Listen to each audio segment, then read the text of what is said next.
What if I was to tell you that Daniel wasn't rewarded just because of vegetables, right? Alcohol, drinking alcohol all the time.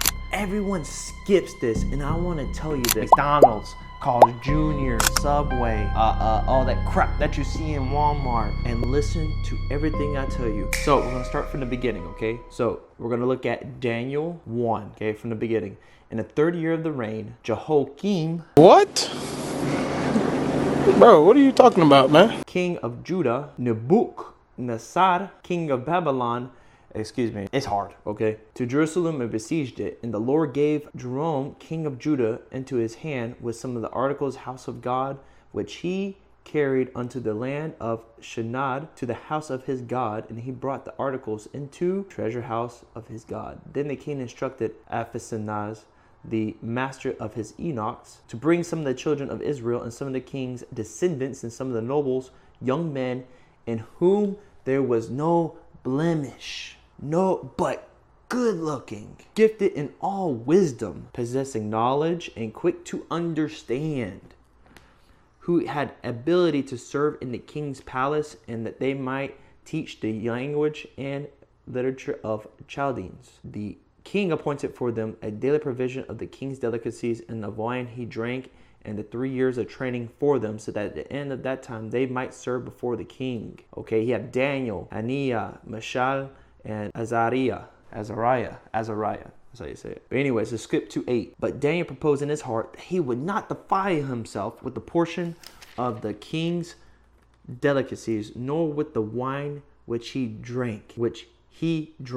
Therefore, he requested of the chief of the eunuchs that he might not defile himself, not God. Now God had brought Daniel into the favor and goodwill of the chief of the eunuchs. The chief of the eunuchs said to Daniel, I fear my lord the king, who was appointed to your food and drink.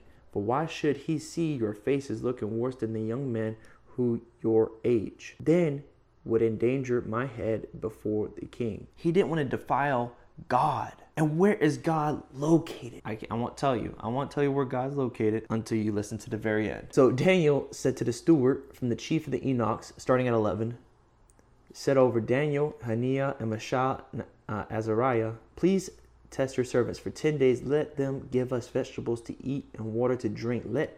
Then let our appearance be examined before you, and the appearance of young men who eat the portion of the king's delicacies as you see fit. So deal with your servants. So he consented with them in this matter and tested them for 10 days. At the end of 10 days, their features appeared better, fatter in flesh than all the young men who ate the portion of the king's delicacies. Thus the steward took away their portion of delicacies and the wine they were to drink, and gave them vegetables. As for these 4 young men, God gave them knowledge and skill in all literature and wisdom. And Daniel specifically had understanding in all visions and dreams. To understand this, that the vegetables and the water wasn't that gave him visions and dreams. God did. But not specifically just God. What was between Daniel and God was obedience, was love for himself. But where is God located? God is the mind of Christ. Where is the mind of Christ located? No brainer in our minds, okay? If he's located here, right? And what does it say? And I believe it's in Corinthians, or I think it's in Corinthians. Do not defile the temple of God. This is the temple of God. God is within me. God is within you. I abide in me. I abide in you. God abides in all of us, all at the same time, and the Father as well. Okay, so I'm gonna put up these I'm gonna put up these verses so everyone can understand what I'm talking about.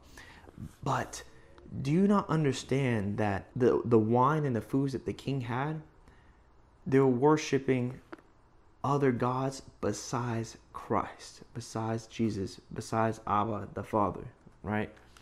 And God gave them knowledge and skill in all literature and wisdom, and Daniel had understanding in all visions and dreams, right? It's because these guys, they fasted. They fasted as well. They took care of themselves, eating the most proper vegetables. What can get better than vegetables? And it didn't say anything about meat in here, but I'm assuming that this is their diet back in the day. And this is what it said. It said vegetables. And turn to find out, they look way better. This is what they said. At the end of 10 days, their features appeared better, fatter, and flesh than all the young men who ate the portion of the king's delicacies. The older men who ate vegetables looked better than the younger men who ate the king's delicacies, right? McDonald's, Carl's Jr., Subway, all that crap that you see in Walmart, Oreos, cookies, cereal, name it, all that creamer that you're drinking from Starbucks, like that's king's delicacies, right? Those are delicate, right? Wine, right? Alcohol, you're drinking alcohol all the time. All these guys had vegetable and water. That's all they had, apparently, right? And then guess what? They turned out to be way fitter, way healthier, better looking, handsome. Like God blessed them on the outside, because what you put in the inside will show on the outside, okay? And not just that, okay? He was thinking about God the whole time.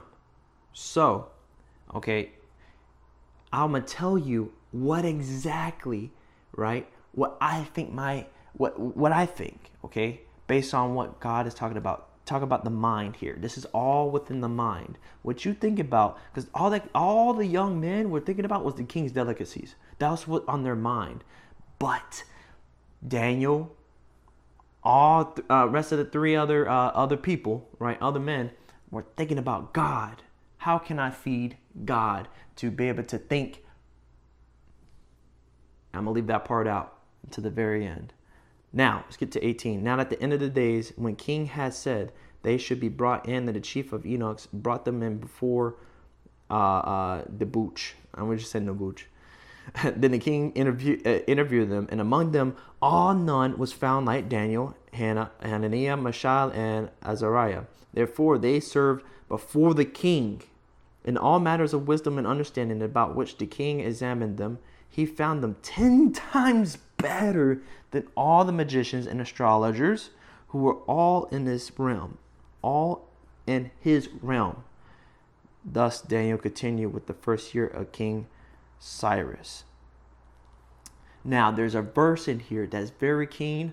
I want to tell you guys at the very end, and also my opinion of why they received so much knowledge and visions and dreams, okay? Especially Daniel. Daniel was the only one that did visions and dreams, but the rest of them received literature and wisdom, okay? What happened here was God was respected here, and the king favored him. Why? It's because, first of all, the king is wise, okay? In Proverbs, I'm going to put it up, you will win when you correct wise men. When you correct wise men, they take on more wisdom. They become more wise. They take on more wisdom. It doesn't hurt them. It makes them better, right? So that's one of the, I'm going to put that up and you'll see it and read it. That's the reason why he favored him. He favored them. Why? Because he taught them something, right? He made his men better. So he's like, you know what? Just because of that, you taught me something, okay? He taught the king how to be healthier, his servants to be healthier, okay? Then he received, I believe it was 5 years of literature and wisdom. Why? Because the king offered him from all the, and then turned out to find out that he's better than all the astrologers, all the magicians in his realm within the first year of King Cyrus. Within the first year, came in like a G, and now he's the best. And within the first year, how's that possible, right? He already had some wisdom, but he gained. It's the fact that he had God's blessing. Why? Because he was obedient to God first. Okay. Now we're at the very end. Now I'm gonna tell you guys exactly two things. What I think. I'm gonna tell you what I think, and I'm gonna tell you what God said at the very end. What I think is the reason why you eat healthy foods, right? Not King that sees Carl's Jr., McDonald's, all this other crap that you see, right? It's because you're defiling the temple of God. God dwells within you. When you're filled with grease, fat,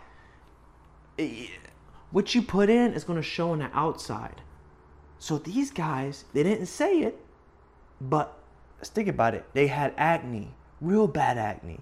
I'm assuming they were fat, they were ugly, right? Their skin looked horrible, right? They were just ugly all around, right? Because two things: the food was defiled by another god, by another deity. Two, it's just bad for the body. It's just common sense. So what goes in the body goes to the mind. And what is in the mind will be defiled. And who's in your mind? God. You can't listen to God if you're what? Full of crap. You can't. It's impossible. It shows here. You can't be full of crap, right? And try to listen to God. And this is the part that Daniel said, that God said, okay? Which Daniel knows, right? If he was to take care of himself, listen to God, take care of himself through food as well, diet, clean foods. This is what Daniel said. And Daniel 27, okay? Daniel 2:27. Daniel answered in the presence of the king and said, the secret which the king has demanded, the wise men. The secret which the king has demanded, the wise men, the astrologers, the magicians, the soothsayers, cannot declare to the king. But there is a God in heaven who reveals, where does it reveal? Secrets. And he, talking about God, has made known to King Nebuchadnezzar what will be in the latter days. Your dream and the visions of your head upon your bed were these. As for you, O king, the thoughts came to your mind while on your bed about what would come to pass after this. And he who reveals secrets has made known to you what will be. But as for me, this secret has not been revealed to me, because I have more wisdom than anyone living. But for our sakes who make known the interpretation to the king, that you may know the thoughts, thoughts. The crazy part, I believe, is that God, when your body's clean, when the engine is clean, when your mind is clean, he's able to communicate with you better through what? Visions and dreams. Your vision could be ideas. You get these ideas popping out of nowhere. Why? Because your mind is clear. Not from all the... It's called a cloudy mind. It's called a fog mind. I got brain fog. Well, the food that you eat, you're not able to communicate with God. What better way can a devil intercept communication is through food and wine? What better way? Anyways, that's it, guys. Like, click, subscribe. Of course, show some love in the comments. Tell me what you think about Daniel at the very beginning and how diet can help you be able to think better, be better, and be able to communicate and listen to God every single day and be obedient. All right, see ya.